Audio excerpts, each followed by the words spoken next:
Academy's another new session. Today we are going to start another new chapter of the democratic politics. The chapter is chapter 2, Federalism. Now, in the previous class we have studied about consequences in Belgium and Sri Lanka and how the power was shared among the two countries.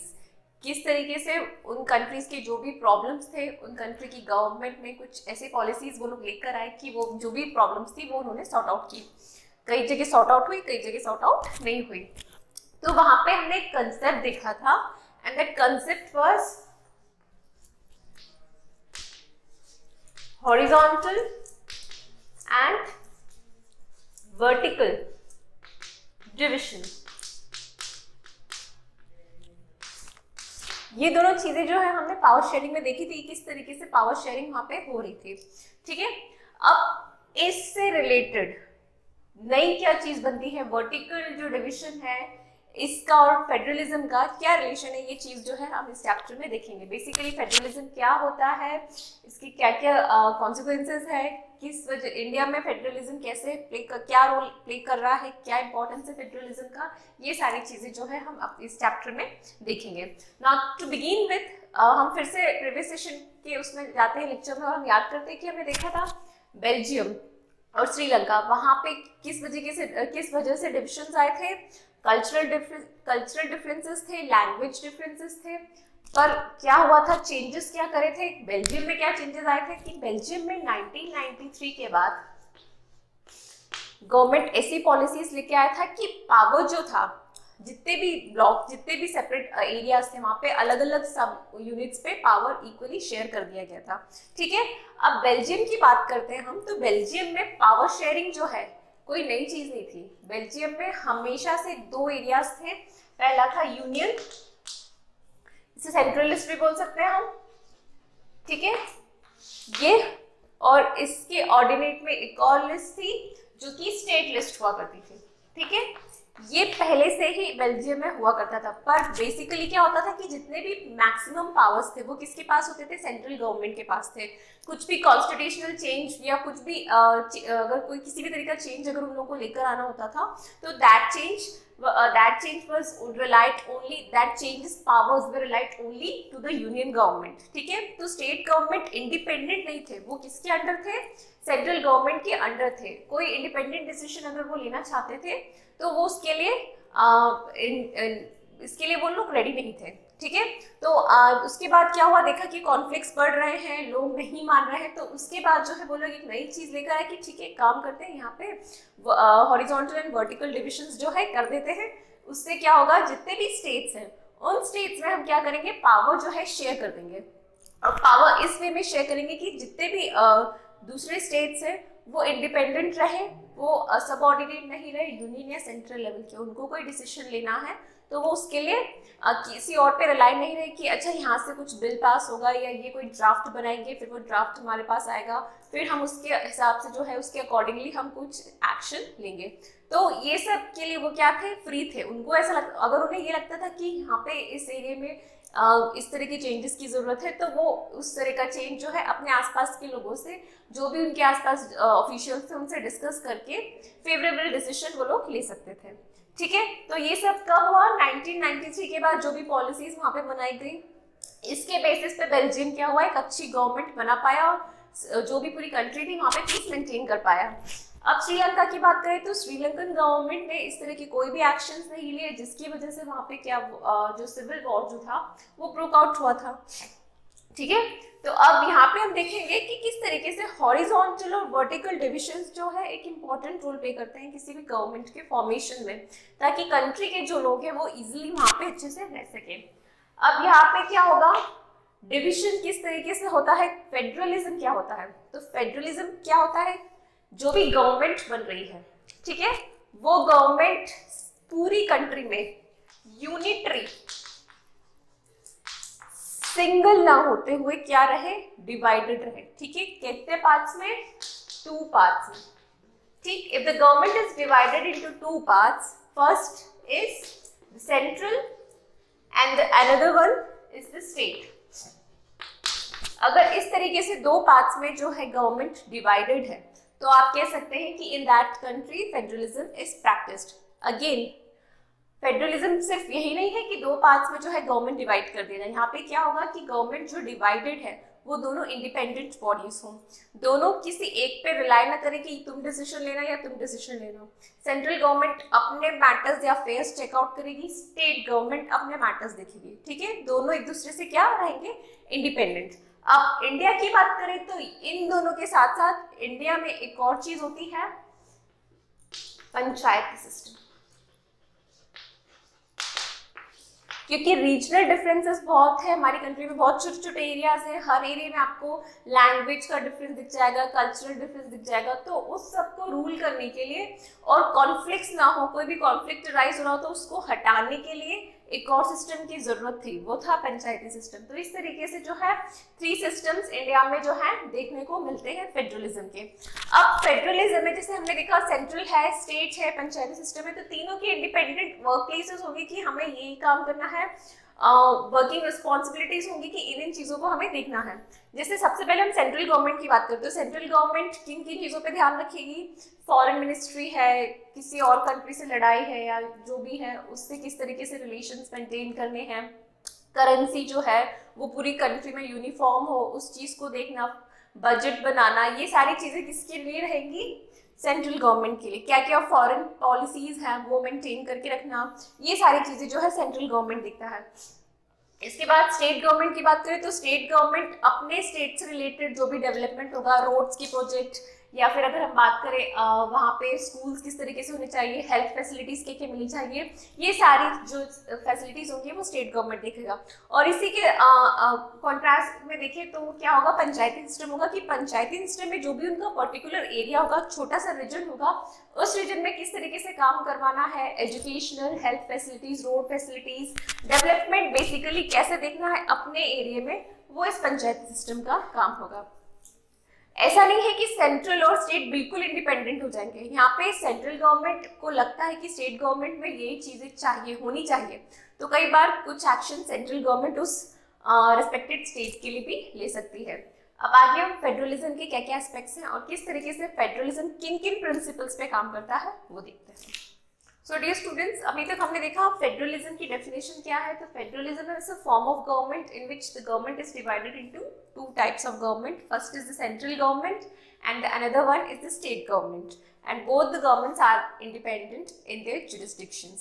ठीक है, अब क्या होता है, federalism बिल्कुल कॉन्ट्रैरी होता है unitary government के। ये हम पुराने प्रीवियस चैप्टर में देख चुके हैं कि हाँ, बेल्जियम में कैसा था, फेडरेशन था, और श्रीलंका की बात करें तो वहाँ पे क्या था, यूनिटरी गवर्नमेंट था।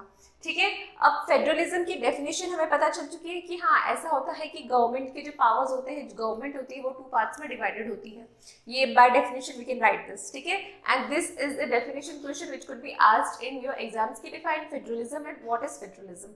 Okay, now another question that could be asked in your exam is the key features of federalism. Federalism के key features क्या होते हैं, ठीक है, तो 7 features हैं, एक एक करके हम देखते हैं। सबसे पहले 2 tier गवर्नमेंट या 2 tier गवर्नमेंट होता है ये। अब 2 tier गवर्नमेंट क्या होता है, टीयर अनदर ब्लॉक्स बोल सकते हैं, ठीक है। तो 2 tier, या फिर हमें बोलना चाहिए इंडिया में तो 3 tiers है, ठीक। फर्स्ट टीयर सेंट्रल गवर्नमेंट होगा, ठीक है, और जो दूसरा टीयर होगा वो स्टेट गवर्नमेंट्स होगा। अब इसके बाद different tier government govern the same citizens having own jurisdiction in legislation, taxes and administration. अब क्या है इस पॉइंट का मतलब कि जो अलग अलग टीयर्स हैं, सेंट्रल टीयर है या जो स्टेट टीयर है, दोनों गवर्न किसको कर रहे हैं, सेम सिटीजन को। सिटीजन अलग से तो आएंगे नहीं, जो भी सिटीजन किसी पर्टिकुलर स्टेट में रह रहा होगा वो बेसिकली रह कहाँ रहा है, इंडिया के ही अंदर, ठीक है। तो सेंट्रल गवर्नमेंट जो है, जो भी सिटीजन्स, जो किसी भी पर्टिकुलर स्टेट में जो भी सिटीजन रह रहा होता है वो बेसिकली इंडियन सिटीजन होता है। तो सेंट्रल गवर्नमेंट जो है उस सिटीजन के लिए भी जो है रिस्पॉन्सिबल रहेगी और उसे भी गवर्न कर रही होगी, ठीक है। तो दोनों जो गवर्नमेंट है हर एक सिंगल सिटीजन को जो है गवर्न कर रहे होते हैं। फिर भले ही उनकी पॉलिसीज अलग अलग हो, लेजिस्लेशन को लेकर, एडमिनिस्ट्रेशन को लेकर या फिर टैक्सेशन को लेकर। जैसे कि सेंट्रल गवर्नमेंट कुछ अलग तरीके के टैक्सेस लेकर आती है जो हर इंसान को कंट्री में कहीं भी रह रहा हो उसे पे करने होंगे, ठीक है। फिर स्टेट गवर्नमेंट की अलग टैक्स पॉलिसीज होती है कि इस तरह के टैक्स आपको देने हैं, इस तरीके की चीजें आपको करवानी है। तो ये पॉइंट इसे एक्सप्लेन करता है, ठीक है। तो यू हैव टू राइट कि different tyres different tears present हैं, पर क्या होगा, दोनों टीयर्स किसको गवर्न करेंगे, सेम सिटीजन को। ये पॉइंट आप इतना लिख के भी मेंशन कर सकते हैं। इसके बाद jurisdiction are specified in the constitution. तो जो भी एक्शंस गवर्नमेंट लेती है वो कैसे होते हैं, कॉन्स्टिट्यूशनली गारंटीड। इंडिया में सबसे ऊपर क्या है, कॉन्स्टिट्यूशन। इतने सारे लोग, इतने डाइवर्स लोग इतने अच्छे से कंट्री में कैसे रह पा रहे हैं, that is because constitution guarantees the safeguard. ठीक है, कॉन्स्टिट्यूशन हमें बताता है कि आप बहुत आराम से सेफ्टी से इंडिया में जो है रह सकते हैं। इस चीज की गारंटी हमें कॉन्स्टिट्यूशन देता है। ठीक है, तो जितनी भी पॉलिसीज कोई भी स्टेट गवर्नमेंट लेकर आ रहा है या कोई भी सेंट्रल गवर्नमेंट लेकर आ रहा है, वो सारी पॉलिसीज किसके अंडर में रहेंगी, कॉन्स्टिट्यूशन के अंदर रहेंगी। उसी को वो लोग जो है बताकर लेकर आएंगे कि कॉन्स्टिट्यूशन ये कहता है इसलिए हम ये चीज जो है कर रहे हैं। ठीक है, कॉन्स्टिट्यूशन से अलग जाकर कोई भी चीज नहीं होती। इसके बाद नेक्स्ट पॉइंट है, fundamental provisions can not be unilaterally changed. अगर कोई फंडामेंटल राइट नया लेकर आना है या कुछ, जैसे कि आरटीआई एक्ट जो है काफी टाइम बाद आया था कि राइट टू इन्फॉर्मेशन जो है सबके पास होनी चाहिए, तो एक इंसान के बोलने से ये चीज नहीं हो सकती। ठीक है, अगर कोई भी चेंज लेकर आना है किसी भी फंडामेंटल प्रोविजन में, ऐसा लगता है कि हाँ पहले ये चीज गलत थी, इसमें थोड़े बहुत चेंजेस और लेकर आने चाहिए। जैसे कि या फिर एक और हम एग्जाम्पल ले सकते हैं कि कुछ काफी आज से कुछ सालों पहले 90s में जो है रिजर्वेशन आया था। तो रिजर्वेशन जो है रातों रात नहीं आ गया था कि एक इंसान ने सोचा कि एक काम करते हैं रिजर्वेशन लेकर आते हैं। तो एक रात का काम नहीं था, काफी लंबा जो है उस पर स्टडी किया गया था कि हाँ इतने चेंजेस जो है आने चाहिए। पर एकदम से ये भी पॉसिबल नहीं था। क्यों? क्योंकि हमारी कंट्री में पार्लियामेंट है, पार्लियामेंट में 2 हाउसेस हैं, तो दोनों हाउसेस के मेजॉरिटी से अगर कोई डिसीजन आता है कि हाँ सब लोगों ने बोल दिया कि हाँ ये चीज जो है कंट्री के वेलफेयर में है, only then it is possible कि आप जो है कोई प्रोविजन चेंज कर लो यूनिलैटरली। मतलब अगर कोई स्टेट गवर्नमेंट सोचे कि मैं अपने स्टेट में फंडामेंटल राइट चेंज कर देता हूँ, या फॉर एग्जांपल मैं सोचता हूँ कि जो ये आरटीआई का प्रोविजन है, राइट टू इन्फॉर्मेशन का जो प्रोविजन है, मेरे स्टेट में रन नहीं होगा, कोई स्टेट गवर्नमेंट ऐसा सोचती है तो वैसा गलत सोचती है, मतलब ऐसा पॉसिबल है ही नहीं। क्यों? क्योंकि आप सब बेसिकली अंडर किसके हो, इंडियन कॉन्स्टिट्यूशन के। आपके जो भी एक्शन है उन पे कौन देख रेख कर रहा है, सुप्रीम कोर्ट। इसलिए जो है कोई भी प्रोविजन जो है यूनिलैटरली, कोई भी स्टेट गवर्नमेंट हो या सेंट्रल गवर्नमेंट हो, इंडिपेंडेंट नहीं है कि कोई भी ऐसा डिसीजन वो ले सके। ठीक, इसके बाद court acts as an umpire. जो भी हाईएस्ट कोर्ट है हमारी कंट्री के, हाई कोर्ट, सुप्रीम कोर्ट, अगर कोई कॉन्फ्लिक्ट अराइज हो रहा है in between the state government and the central government, तो यहाँ पे कौन डिसीजन मेकर होगा, कौन अंपायर की तरह एक्ट करेगा, सुप्रीम कोर्ट। ठीक है, या फिर कुछ कॉन्स्टिट्यूशनल रेमेडी चाहिए कि हाँ ये समझ में नहीं आ रहा है, इसे आप यहाँ पे आके समझाइए, बताइए, तो वहाँ पे जो भी काम करना होगा वो कौन करेगा, कोर्ट करेगा। इसके बाद sources of revenue is clearly specified. अब भले ही स्टेट गवर्नमेंट हो या सेंट्रल गवर्नमेंट हो, सबके जो भी टैक्सेस है, किसको कि स्टेट गवर्नमेंट को इतना टैक्स देना है, सेंट्रल गवर्नमेंट को इतना देना है, वो भी स्पेसिफाइड है। क्यों? क्योंकि ये सारी चीजें किसको रन करवाती है, आगे कंट्री के फाइनेंस को। तो ये चीजें भी जो है क्लियरली मेंशन्ड है। इसके बाद जो भी फेडरलिज्म है, इसके डुअल ऑब्जेक्टिव्स होते हैं। डुअल ऑब्जेक्टिव्स मतलब पहला ऑब्जेक्टिव तो ये रहेगा कि जो भी कंट्री है उसमें यूनिटी प्रमोट हो और जो भी सिटीजन्स के राइट्स हैं उन्हें सेफगार्ड किया जाए। ठीक है, उसके बाद दूसरा होगा जो भी रीजनल डाइवर्सिटी है उसे अकोमोडेशन मिले। सपोज जैसे हम एग्जांपल लेते हैं, कोई शेड्यूल ट्राइब है, वो किसी पर्टिकुलर एरिया की नेटिव है, तो वहाँ पे उनकी जो भी कल्चरल राइट्स हैं वो सब उस एरिया में रहे, उनको सेफगार्ड करा जाए गवर्नमेंट की तरफ से, ताकि वो और फ्लरिश कर सके अच्छे से। तो ये सारी चीजें जो है कौन दिखता है, गवर्नमेंट दिखती है। ठीक है, तो एकोमोडेशन देना रीजनल डाइवर्सिटी को। रीजनल मतलब किसी पर्टिकुलर रीजन में रहने वाले लोग, पूरी अगर हम बात करें फ्लोरा फौना सब कुछ की बात अगर हम करें, तो इन सब चीजों को अकोमोडेशन प्रोवाइड कराना, ये सब भी किसके अंडर आएगा, फेडरलिज्म के अंडर में आएगा। तो ये 7 जो है की फीचर्स है फेडरलिज्म के। अगर आप पे लॉन्ग नोट में लॉन्ग नोट में जो है क्वेश्चन पूछा जाए कि what is federalism, so you should be answering this question in this manner, explain this 7 points और just write it down in this manner, you would be scoring in the exam. Now another aspect of federalism is we are going to study the next. तो अभी हमने देखे थे की features federalism के। अब इसके बाद हम देखते हैं कि फेडरलिज्म बेसिकली है तो एक फॉर्म ऑफ पावर शेयरिंग ही। ठीक है, तो पावर शेयरिंग कि जो भी एस्पेक्ट्स होते हैं अलग अलग फेडरलिज्म में अलग अलग टाइप के होते हैं कि किधर कहाँ पर किस अथॉरिटी को, या वो सेंट्रल है या जो स्टेट लेवल है, किसको ज्यादा पावर मिल रहा है, किस तरीके से फेडरलिज्म हुआ है, ये चीजें जो है हम देखते हैं। तो फेडरलिज्म का एक रूट होता है, ठीक है, कि किस तरीके से जो है फेडरलिज्म प्रैक्टिस किया जा रहा है किसी भी कंट्री में। तो फेडरलिज्म के 2 रूट्स हैं, ठीक है। जिस तरीके से पहला रूट है कि coming together federation. Coming together में क्या होगा कि फर्स्ट रूट के हिसाब से जैसे कि काफी सारी जो है कंट्रीज या छोटे छोटे इंडिपेंडेंट यूनिट्स साथ में आएंगे, पूल होंगे, ठीक है। उसके बाद जो भी उनके आइडेंटिटी होगी, रीजनल आइडेंटिटी होगी, इन सबको वो क्या करेंगे, सेफ गार्ड करके रखेंगे। और उन्हें लगेगा कि हम भले पास में आए हों, पर क्या हो रहा है, साथ में रहने से हमारी जो भी सिक्योरिटी है वो टाइट हो रही है, हम आराम से यहाँ पे सेफ एनवायरमेंट में जो है रह सकते हैं। तो ये हो जाएगा coming together federation. When smaller units या स्टेट्स या divisions come together to form a country, ठीक है। अब इसका एग्जांपल रहेगा कमिंग टुगेदर फेडरेशन का United States of America, Switzerland and Australia. अब United States as the name says United States, तो काफी सारे स्टेट्स जो हैं एक साथ आए हैं and they have formed the America. So United States of America, Switzerland and Australia are a good example of coming together federation. The another route is holding together federation. Now what happens in the another route, that is the holding together federation, is ki one big country is divided into smaller fragments and the people are living peacefully in that, ठीक है। एक बड़ा सा country है, वहां पे छोटे छोटे जो है एक ही कंट्री को जो है अलग अलग सेपरेट ब्लॉक्स में या फिर हम बोले स्टेट्स में डिवाइड कर दिया है और फिर वो लोग वहां पे रह रहे हैं। अब ये डिवीजन किसके बेसिस पे हुआ है, लिंगुअल बेसिस पे, लैंग्वेज, कल्चरल, इन चीजों के बेसिस पे जो है ये डिवीजन हुआ है और लोग जो है पीसफुली वहां पे रह रहे हैं। अब इसका हम एग्जांपल कह सकते हैं, इंडिया सबसे अच्छा एग्जांपल है। कितने सारे स्टेट्स हैं, अलग अलग स्टेट्स के अलग अलग कल्चरल रिचुअल्स हैं, राइट्स हैं, ट्रेडिशंस हैं, लैंग्वेज है। तो ये सारी चीजें होल्डिंग टुगेदर फेडरेशन में देखने को मिलती हैं।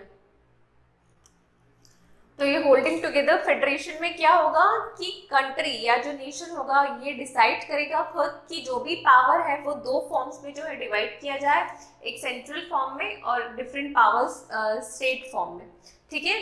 तो ये हो जाएगा होल्डिंग टुगेदर फेडरेशन। अब होल्डिंग टुगेदर फेडरेशन में कई बार क्या एक चीज देखने को मिलती है, वो है ये कि जो पावर शेयर्ड होता है वो मैक्सिमम टाइम्स जो सेंट्रल पावर होता है उसके पास क्या होता है, ज्यादा होता है स्टेट्स के कंपैरिजन में।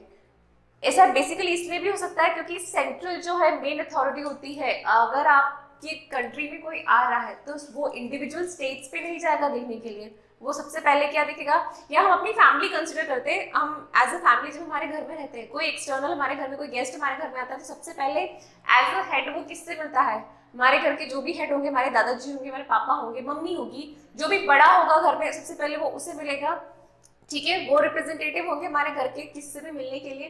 तो इसी तरह सेंट्रल गवर्नमेंट थोड़ा सा ज्यादा पावरफुल इसलिए होती है क्योंकि पूरी दूसरी कंट्रीज में, वर्ल्ड में जितनी भी कंट्रीज हैं वो इंडिया को किस उसमें देख रही है, किसके कौन रिप्रेजेंट कर रहा है इंडिया को, ये रिप्रेजेंटेटिव, सेंट्रल गवर्नमेंट के रिप्रेजेंटेटिव्स इंडिया को वहां पे रिप्रेजेंट कर रहे हैं।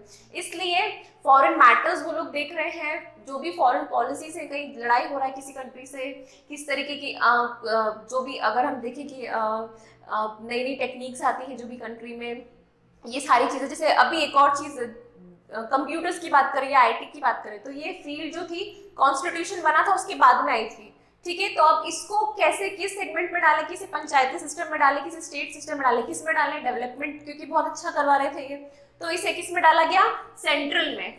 डिफेंस है, ये सारी चीजें, अब डिफेंस के लिए किसी कंट्री से हमें कोई डील करनी है, वेपन्स की डील करनी है, तो ये डील करने स्टेट गवर्नमेंट तो जाएगी नहीं, ठीक है, कौन जाएगा, सेंट्रल गवर्नमेंट करने के लिए जाएगी, ठीक है। तो इसलिए जो सेंट्रल गवर्नमेंट है वो थोड़ा सा जो है पावरफुल होता है किसी भी स्टेट गवर्नमेंट के रिस्पेक्ट में, और इससे जो है अगर बायस ना होते हुए अगर इंडिपेंडेंट वो पूछा जाए व्यू की बेटर क्या है, तो मेरे हिसाब से जो है बेटर होता है कि सेंट्रल गवर्नमेंट के पास थोड़े से ज्यादा जो है स्टेट गवर्नमेंट के पास से पावर हो, क्योंकि हम जानते हैं कि इंडिया में स्टेट्स किस बेसिस पे बने हुए हैं, कई स्टेट्स जो है maximum religious regional language in चीजों के बेसिस पे बने हुए हैं। तो ऐसा ना हो कि फ्यूचर में कभी ऐसी कोई प्रोबेबिलिटी बने कि कोई स्टेट जो है बोले कि नहीं हमें इंडिया का पार्ट ही नहीं रहना, हमें जो है एक अपना अलग वो बनाना है। तो ऐसे केसेस में कोई एक ऐसी अथॉरिटी होनी चाहिए जो डिसीजन ले सके कि हाँ भाई आपके ऊपर हम बैठे हैं, जो डिसीजन लेंगे कंट्री के बारे में। इसलिए जो है ये है होल्डिंग टुगेदर फेडरेशन। क्या होगा यहाँ पे, एक बड़ी कंट्री अलग अलग पार्ट्स में डिवाइड होगी, still they are staying together, पर उनके जो भी ब्लॉक्स होंगे उनके अलग अलग राइट्स होंगे, प्रिविलेजेस होंगे, ठीक है। और ये कौन गारंटी करेगा, इंडियन कॉन्स्टिट्यूशन। तो ये फेडरेशन के दो रूट्स होंगे। अब इस पे भी आपके एग्जाम में क्वेश्चन बन सकता है कि they will not be asking what are the different routes of federation, they would be asking what is coming together federation or what is holding together federation. They could also ask differentiate between coming together and holding together federation. They could ask MCQ from this कि एक country का example दीजिए जहाँ पे इस तरह का federation देखने को मिलता है, कमिंग टुगेदर या holding together. So 3 types of question could be asked from this. अब इसके बाद हम देखेंगे कि फेडरलिज्म इंडिया में किस तरीके से प्रैक्टिस होता है। ओके